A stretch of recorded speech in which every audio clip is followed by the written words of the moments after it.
Good afternoon, ladies and gentlemen. My apologies to the people who have my back. I'll have to face this way.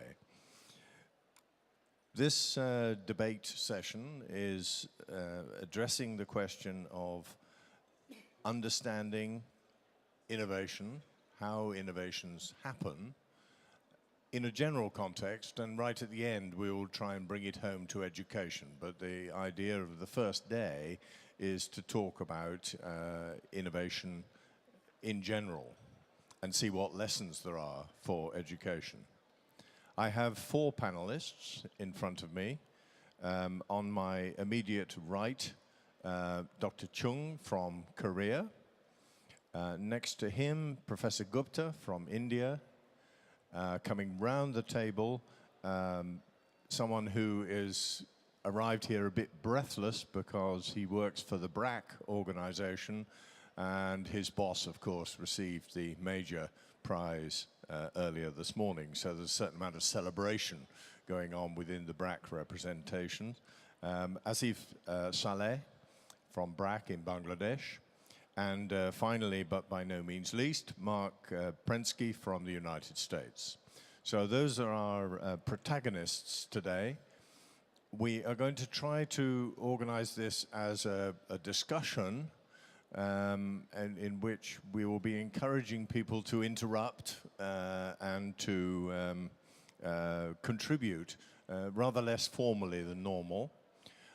We will address four questions. At the end of each question, I will turn to the audience for one or two very quick observations, and then I will try and engage the audience by occasionally asking you to vote on issues which are being discussed in the panel.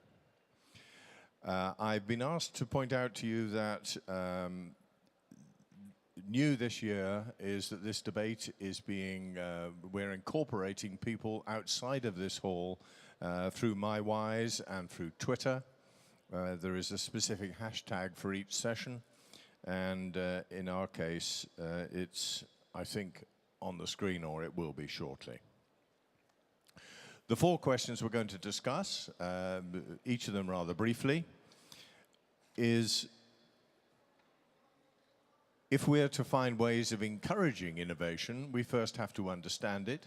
So where do good ideas come from? Big question. The second one is there's often a gap between ideas and their implementation as innovations and change. What can we do about that gap? Can we help it? Can we help close it? Thirdly, with any innovation, there is, of course, a risk of failure. And so how does our attitude, our organization, our country, our government, our society's attitude to failure impact upon innovation? And finally, from each of the panelists, an opportunity to make a single point that they'd like to carry forward to the debate on education, lessons from innovation more widely. So let me turn straight away to the first question. Essentially, are good ideas the result of a single individual's what you might call eureka moment, like Archimedes, who is supposed to have leapt out of his bath and discovered the whole way of measuring volume by the amount of water he displaced, and run down the street without any clothes on shouting eureka? Is it that sort of process, or is it much more a result of careful long-term development work, often by a team of people rather than individuals? Do most good ideas and innovations come from that environment or from the eureka moment? So let me start by moving straight to Mark to start the conversation. Thank you. Hello, everybody, and thank you for listening. Some of you may be aware there's a book by my friend Stephen Johnson called Where Do Good Ideas Come From?, in which he argues for essentially the group effect of ideas. But I'm going to take the other perspective here, and I'm going to say that what comes from individuals is vision. And that typically, whether you see it in the arts, whether you see it in a political movement, whether you see it in the prize that was just awarded, it is often one person's vision that then gets shared and taken on by other people, and that is maintained over a period of time that I think leads to some of the best ideas. And there's a reason we talk about Gandhi, and there's a reason we talk about Steve Jobs, and there's a reason we talk about these people. They didn't do everything themselves, but without their vision, I don't think we would get the kinds of innovation that we have gotten. Well, I have a little bit different idea on the source of ideas. Inventors and geniuses are very often portrayed in the media as an off-balance or weird people who work alone or who don't need extensive schooling or whose idea comes to them instantly in a flash or who don't quite follow the social rules. They are known as isolated, independent inventors who seldom interact with other people. A well-known example of that is Dr. Frankenstein. But he is fictional. In reality, he does not exist. As we see in the history of science, good ideas come from human interactions rather than from inspirations in isolation. Ideas are the layers of existing knowledge. Over the last 3 decades, 25 out of 30 Nobel Prizes in physics were given to 25 teams, not 25 single individual physicists. That implies that co-work, interaction is a lot more important than inspiration that comes out of flesh. So scientific interactions are the major source of inspiration and great idea, I think. Can I invite the other two panelists to make a short contribution? Professor Gupte. Yeah, I think what I'm hearing is about the ideas which we talked about in formal system. But there are a lot of good ideas in the informal system. The farmers, the artisans, the mechanics on the roadside, and they are no less capable of generating ideas. And they don't have a network on the line, in other words, their internet. They have networks, their social networks, but very often when they have to develop a new idea or a new innovation, they try to hide it because very often the society around them ridicules the idea of breaking out from the mold. So many of them have to be secretive about their pursuit because they don't want to invite censor. They don't want to invite criticism. They don't want to invite censor. So therefore, good ideas may come from isolated minds, passionate about solving a problem, not only their own, but sometimes that of others. It's what I call as empathetic innovations, when people internalize the pain of others. Good ideas also come when people find that the only way they can get through this situation is by solving it. And good ideas also come from children. In fact, I call it inverted model of innovation. Children invent, engineers fabricate, companies commercialize. And that's happening at a very large scale in our country. A lot of young ideas. Last year, the award we gave to the youngest child was class 1 for an innovation. So good ideas can come from anywhere, not just from the labs, not just from the teams, and not just from the big, big institutions. Thank you very much. And finally, Yeah, I think I would agree with Anil there that good ideas come from anywhere. And I think being an organization which is mostly field-based, grassroots-based, we see ideas coming mostly from our field, and exactly what he said, that from human interaction. But it's also important that we actually recognize what these innovations are. Because in any good organization, if the innovators are not recognized, then they would leave the organization. So it's also important we define what innovations are. We're talking about inventions, Archimedes example. We're talking about Steve Jobs, which is more consumer product friendly. But the kind of work we do in the public sector, the NGO sector does, it's mostly about social innovations, about social entrepreneurs do. Basically, having a deep awareness of a social problem and becoming very effective on coming up with a solution to the problem. And that's innovation. So, and that kind of innovation, smaller tweaking around of a problem or a solution is happening every day. in our organization from coming from all around. But it's important to create a space as well, so that, particularly larger organizations, so that innovators from all around the corners of the country, they also feel that they are being recognized, they're being heard, and there's a process that being managed to potentially scale up some of these innovations. Thank you. We've had a range of views from the panel about where good ideas come from, and I think most people, well, I'm an academic, and academics spend their life sitting on the fence. And so the safe answer is both. That good ideas come from individuals working alone, often in complete isolation, and they also come from teams of people working and bouncing ideas off each other. But let me ask the audience a question. In your own experience, the really good ideas which have impacted upon your life, just think about that for the moment, a single innovation which has impacted most upon your life. Did it come from a single individual, or did it come as a result of often many years of dedicated work by a team of people developing those ideas? Where sort of instinctively do you sit between those two extremes? Let's have a quick show of hands. Those people who feel that its ideas come from individuals, mainly. The really exciting things that have impacted upon you have come from an individual. And those people who think that the exciting and things that have impacted upon them have come from groups and teams working over time.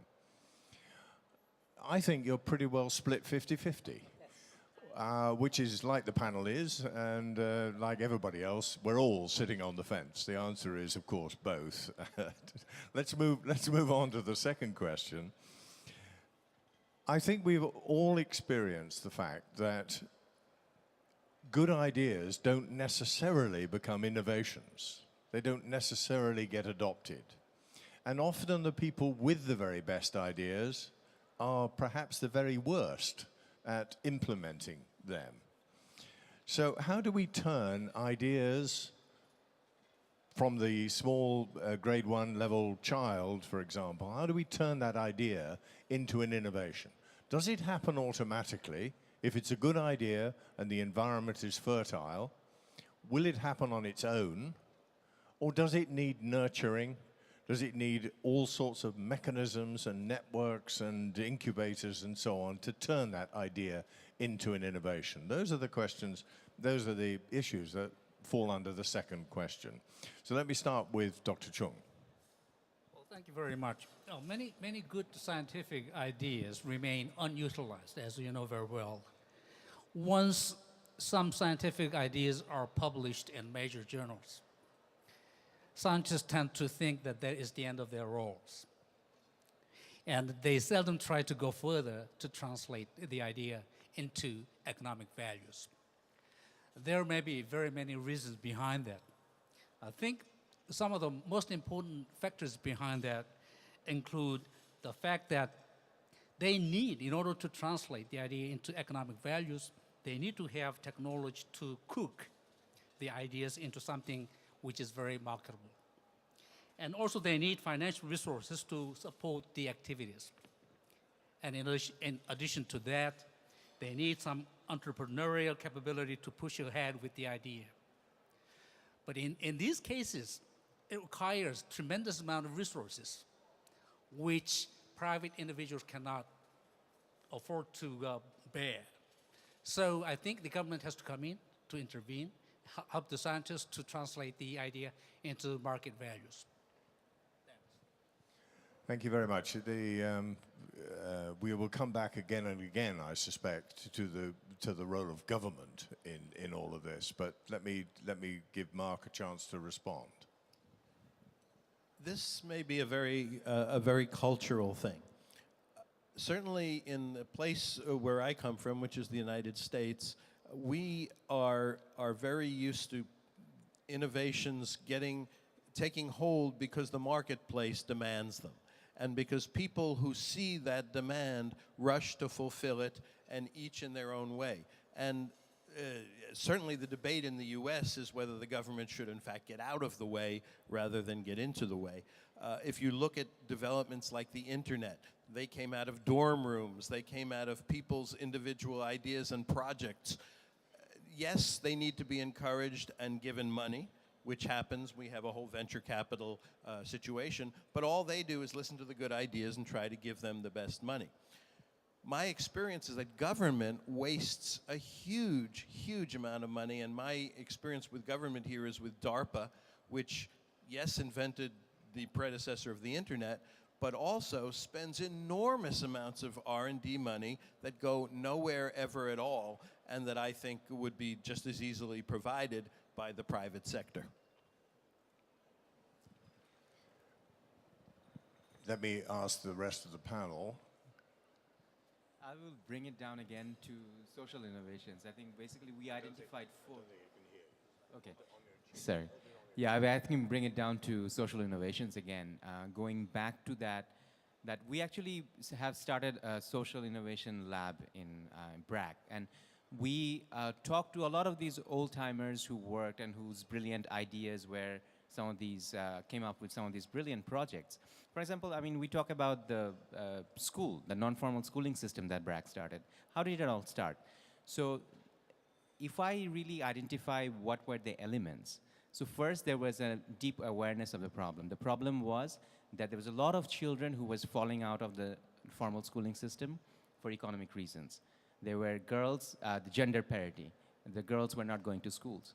So that was so once you start going to the villages, you know that this is an issue and you know why they are doing that. So then you come up with an idea, then our founder come up with an idea that I'm gonna start a non-formal school which will be flexible, but at the same time I would like to provide high quality education as well, but it has to be very low cost because I would like to scale it up.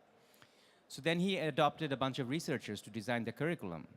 So once the curriculum was designed, it has to be a fun way of learning.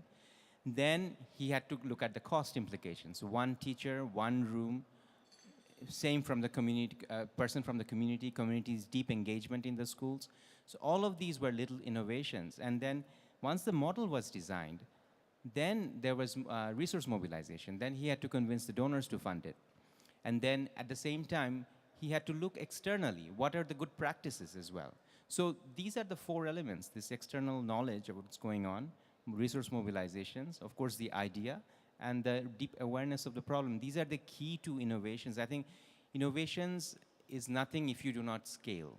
I think this is the, for our organization, innovation plus scale is equal to change, effective change. So when I talk about innovations, effective innovations, I think we need to really think about how to be effective in solving the problem. So, and those are the four elements. And those cases, I think for bigger organization, there needs to be a space where people can feel that there is actually a process. So if I'm come up with a brilliant idea, I can go there and pitch it, and then a formal process can start. Thank you very much. If you get a chance to, over the next few days, to look at the WISE book, you will see that a major theme throughout the WISE book is about scale. About turning ideas, which may well start with a single individual, into something of significance. That process of scaling is both difficult and vitally important. Professor Gupta, perhaps you'd like to come in. Yeah, let me first begin with the provocative statement, which is scale should not be enemy of sustainability. There are a lot of niches which need to be met, which need to be filled up. These niches are of people living in small valleys, in the forest, in the mountains, in the regions which are affected by drought or flood. And not necessarily these problems are generalizable to large numbers. Now, just because a problem has not become too large, should we not address it? That will be paradox. That means that's the reason why we have so much of violence in the world today. Because a lot of people are feeling alienated from the system because their problems have not been addressed. They have not become the mainstream problems. Very paradoxical. So my suggestion will be that we should not let scale become the enemy of sustainability. Number one. Number two, Honeybee Network over the last 24, 25 years documented innovations. It took us about 10 years to document 10,000 innovations and traditional knowledge practices. Then came National Innovation Foundation with the help of Department of Science and Technology, Government of India. And it has been scaled up. The database has grown up by 15 times, 16 times. Now we have 160,000 ideas, innovations, and traditional knowledge practices from 545 districts of the country, largely through volunteers. So certainly, we need an intervention of the state. And let me give you an example. We have heard about microfinance everywhere in the world. Have we ever heard about micro venture finance? Never. All the wisdom that lies in World Bank, Asian Development Bank, and whatever you call about them, they could never imagine the need for micro venture finance because they could never imagine that there are innovations at the grassroots level. Since there are no innovations, there is no need for risk capital for them. Whereas we thought about it in 97 when GYAN was set up. And in 2003, with the help of Government of India, SIDBI, we set up a micro venture innovation fund. So what I'm trying to say that you need to have innovations, you need to benchmark them, find out how unique they are, you need to then do prior art search, add value through research, and there we need formal system of science and technology. We also need to then find risk capital. We need to develop a business program, plan for them, and of course then some will become public goods through social diffusion and some through market. But please appreciate one thing very clearly, that many innovators don't become good entrepreneurs. There's basically a triangle: innovation, investment, enterprise. And these three virtues don't often converge in one person or one place. And that's the reason why transaction costs have to be reduced to make innovations work. Thank you very much. Do you want to come back at all, Mark? Because you were a bit of a lone voice here in the laissez-faire argument. Well, I think that the point about that you made about young people is something that I would try to reinforce. And I think one of the things that isn't happening enough that I would like to see more of is people take the opportunities which many have in the U.S. to put their ideas into practice, particularly technological ideas, and then to put them out in the marketplace. And the most successful things that we have seen certainly in the internet have been when people said, I'm going to put this out there for free, and we're going to see how people react to it, and then we'll innovate a little bit, we'll change it a little bit. But I think that's the opportunity that technology brings us now, is to say people without great government support or other things can put their innovations out there, and people can react to those innovations. And I would really like to encourage that more to happen, even in other places than my own and the Western world. Thank you very much. Was there anybody in the audience who was at WISE 2009, the first WISE meeting, where you might have seen on the platform Saugata Mitra, who was the pioneer inventor of the Hole in the Wall project, sitting alongside the guy who invented Twitter, Buzz, I think his name is. And somebody in the audience said to Mitra, why don't you take your project and introduce it across the rest of the world? And he said, it's not my job. I'm the ideas person. I want to go back to my laboratory and I want to have other experiments running. I want to have other ideas. And his neighbor from Twitter turned to him and said, we'll do it. Now, I don't know whether he ever did, but it was an absolutely crunch moment in the 2009 WISE meeting, because WISE was an environment which brought together the idea person with someone who could actually carry it forward. And from that sort of synergy should come forth major dramatic change. And that's one of the things WISE is trying to do. But let me ask for a contribution from the audience, someone who feels perhaps that this is perhaps best left alone, that ideas people and innovators respond to the circumstances in which they find themselves, and really they're better off left alone. Would anybody like to add a thought to that? If the answer's no, we'll go to somebody else. There are some roving mics somewhere, I think. Yep, there's a hand there, but there's a mic on the way to it, I think. Yes, that's right. Good, thank you. Hello. We work on a program called Stars of Science, which is a Qatar Foundation initiative, and it takes a group of young people, 16 candidates, who have an idea for an innovation, and they work across the innovation cycle. So they are asked to work on the proof of concept, they move on to engineering, and then they move on to design, and in the end they get to business. So we actually, I don't know whether you could say we force them to actually take on the role of put all these different hats on, but we find that they all respond really well.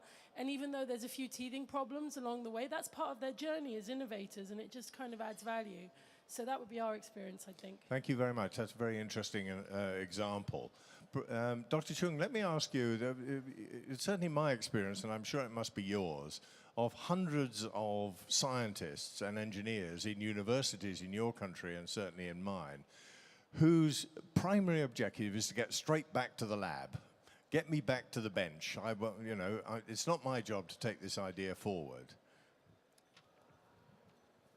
Well, there are two reasons I think behind that. First, the incentive system. They are not encouraged to go further to translate the ideas into innovation, because by publishing the idea in a major journal, they get credit from that. Secondly, translating is not easy. It requires additional research, additional engineering, which is sometimes very expensive, sometimes which is very expensive, so expensive that they cannot bear. So in this case, we need to have another mechanism through which they can help translating the idea into innovation. So in that process, I think the intervention of government is very much required. Yes, interaction to government mentioned again. Let me involve the audience again by asking a quick show of hands. How many of you instinctively think that your government is a hindrance to innovation and change? And how many, some hands are up already, and how many would feel the contrary view, that they are essential partners to innovation and change? So let's have the show of hands for the first one. The government is a hindrance. Leave the innovators alone. Okay, we have a few very determined hands up. And how many people think the governments are essential partners in this process? Actually, quite a similar number. There are an awful lot of abstentions out there, but it's quite a similar number. But there are a lot of people who do feel the government gets in the way of this process. And I think that may be a lesson we want to take away. Let me move to the third question. Anybody who is involved in innovation, exciting change, is going to have to deal with the prospect of, hopefully, occasional failure. If you don't accept that some of the great ideas are going to fail, then you will be risk averse and you will not have any major ideas. So how we deal with failure and how organizations, governments and societies deal with failure it can be very important to encouraging this whole innovation process. So let me turn first to Dr. Chung again to speak from a society which is essentially Confucian and has a particular attitude to risk and failure. Well, I'd like to talk about the issue from the point of view of latecomer country, like Korea back in 1960s and 70s. Investment in innovation is innovation is very likely to fail because risk is an intrinsic element of innovation. Thus, a society that is lenient to failure is more conducive to innovation.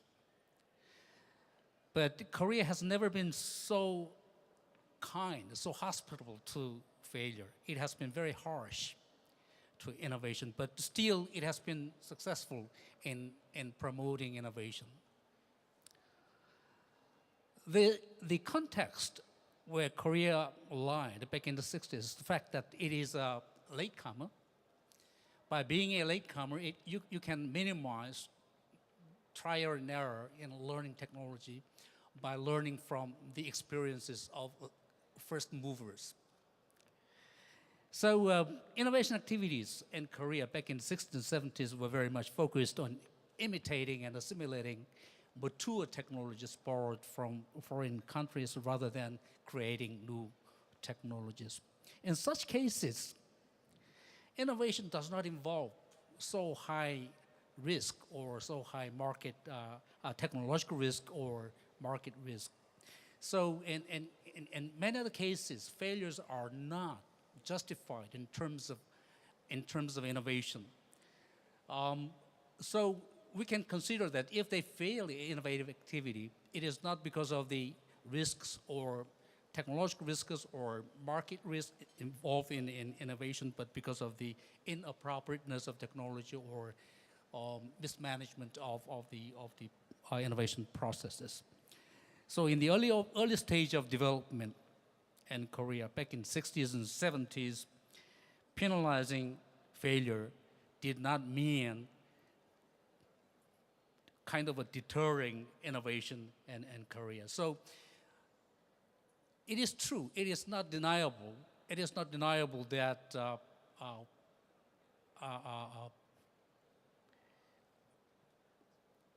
encouraging failure, encouraging innovation and the permissive to innovation is very, very important factor in promoting innovation, but for the latecomer countries, that may not be true. Yes, in a way, you're solving the problem by allowing other people to make the failures and you learning from their mistakes. But it's still a very negative attitude to risk. I think what I want to explore here is how we can deal with different society and organizational the risk of spilling water all over the table. How we can deal with different attitudes to risk and still, or is it true that the countries and societies and organizations that are genuinely risk averse are also the most innovative? And if that is the case, then how do we deal with that in situations where that risk aversity is different? Mark. I would like to say two things on this subject. The first is that if we emphasize the term failure, then we're not going to get very far. And what I've seen is that what is getting emphasized more and more is the term iteration. And that is to say, you don't ever get anything perfect to say the first time. Most of this is not an engineering process where you design it all and then it works or it doesn't work. Certainly the work that I've done in games and in many things says you put something out there and you expect to get feedback and improve it in a continual basis. And that will lead you over time to very, very good innovation. The second thing is that we are starting to think of this as portfolios. And so when you have a portfolio, some of the things will succeed and some of the things will not. But you accept that and you decide that we're going to put a lot of different investments out there because we know that only some of them will really succeed. Yeah, Saleh, perhaps you'd like to add a comment. In terms of going back to the development sector particularly, I mean, nobody has figured out how to eradicate poverty. If we had, then it wouldn't be here. So that means nobody really knows. So if we don't know and if you are become risk averse, then it doesn't work out. So if you become a process-driven organization, which is just following processes, you're never going to be able to do anything. So that's where I think it's very important, particularly for people who actually fund these initiatives, to be very open to failures. But the important thing, it's also, we have to keep in mind that responsibility is key, that it's poor people's money that's coming in, and you have to be responsible about it. So the important bit is learning. Are you learning from the failure? Are you growing stronger from the failure? And creating knowledge out of that and disseminating that, both internally inside the organization and externally. I think that's very, very critical. Yes, learning and not making the same mistake twice is the first time you may get away with it, the second time you won't. Professor Gupte. Yeah, I would say we should have a taxonomy of failures because you cannot consider different kinds of failure with the same policy instrument. So there's a conceptual failure, perpetual motion machine, never going to be built. And there are people who spend their life in chasing that goal. Conceptually, they are wrong, and that failure cannot be helped. But then there are also failures of resources. There's a failure of team. You didn't get the right people to complement your skills and convert that idea into practice. There are failures when you did not persist enough. You gave up too soon. The idea was not taken to its logical conclusion. That's another type of failure. There are failures that you could develop wonderful idea, but you couldn't implement it in the operational sense. So there are different kinds of failures. I'll give you two examples in which our society is trying to address, India is trying to address. 3 years ago, a third-year student from a technical college here in Mumbai came to me to invite for a lecture, and I said, look, I won't come unless you do something. And he said, what should I do? I said, put 5,000 engineering projects together.